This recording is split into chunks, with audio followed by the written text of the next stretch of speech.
Mimi nimefika mahakamani asubuhi.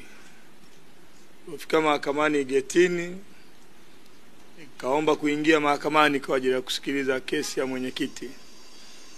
Na lingekuwa neno la ajabu na la aibu kwangu mwenyewe kwamba mwenyekiti wetu wa taifa analetwa kwenye kesi, alafu ni haki yetu kuisikiliza, alafu nisifike mahakamani. Kwa mimi binafsi nilikuwa nimeapa kufika mahakamani kwa ajili ya kusikiliza kesi.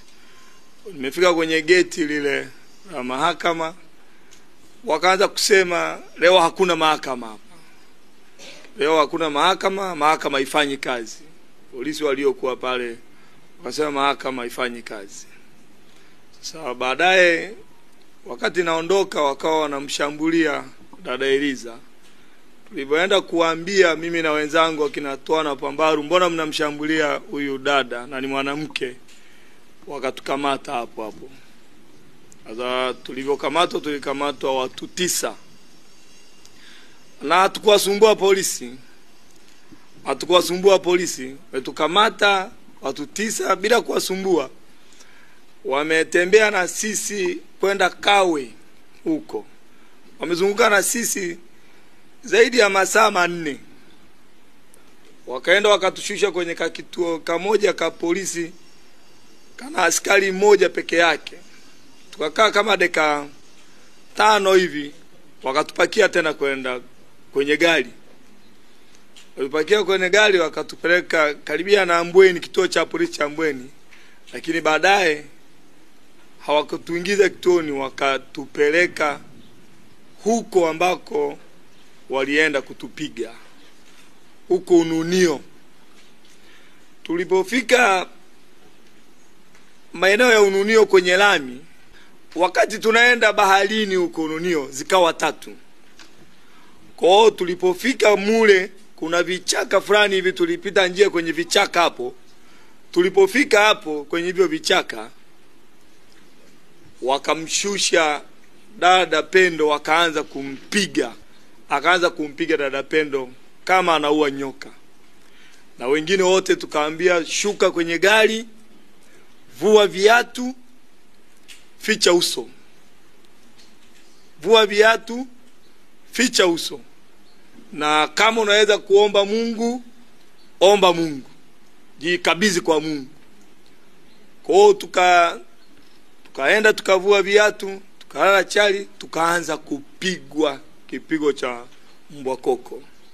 Kwana tupiga kwenye nyayo, piga kwenye matako, kona hivi ilivyovimba kwenda kote. Hawaangalii. Kulikuwa na vijana wadogo pale wanatupiga kama vile sio hawapigi binadamu. Kwa hiyo ulivyoona tumechoka. Sasa hata tulii, wametupiga sasa, yani mili imekuwa ganzi. Wakatuacha hapo Ununio. Hata akawaambia watafutieni maji masafi waoge. Wakatupeleka kwenye dimbu moja lilikuwa na maji machafu. Wakatuambia haya, ogeni humo. Tukagaragazwa kwenye lile dimbu lenye maji machafu mule ndani. Walimaliza kutugaragaza kwenye ile dimbu, wakatuambia pandeni kwenye gari. Kwa hiyo tulivyopanda kwenye gari tukapelekwa Ambweni. Baada ya pale kama masaa 3-4 tuliambiwa tokeni nje. Tukapandishwa kwenye gari, ndio tukapelekwa huko Bagamoyo. Wakafika mahali kwenye poli, wakasimamisha gari. Kulikuwa na kichaka, wakaambia ingieni kwenye kichaka huko. Wakasogea mbele, walivyotushusha wakasogea mbele, wakageuza gari, wakaturushia simu, wakakimbia. Sasa mimi ni maswali ya kujiuliza, na naomba Watanzania wote tujiulize maswali haya. Watanzania tujiulize. Sisi tumeenda mahakamani na tumekamatwa, hatuna hata wembe wowote wa kumshambulia askari. Kwa nini wanatukamata hawatupeleki kwenye vituo vya polisi, lakini wanaenda kutushambulia kwa kutupiga? Na ukweli ni kwamba kama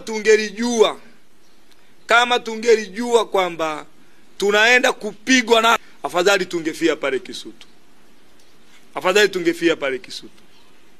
Kama tungelijua, tulijua tumekamatwa, tunapelekwa mahakamani, na kama kuna sheria za Tanzania tumezivunja, basi tunajua tutapelekwa mahakamani kwenye hizo sheria tulizozivunja.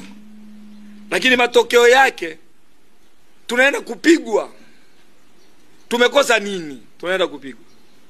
Maana yake ni maana ya kupigwa maana yake ni nini? Mahakama kwenye hii nchi zimefutwa. Wale wanaojiita si wana sheria, ofisi za sheria maana yake zimefutwa. Polisi wana kazi ya kukamata.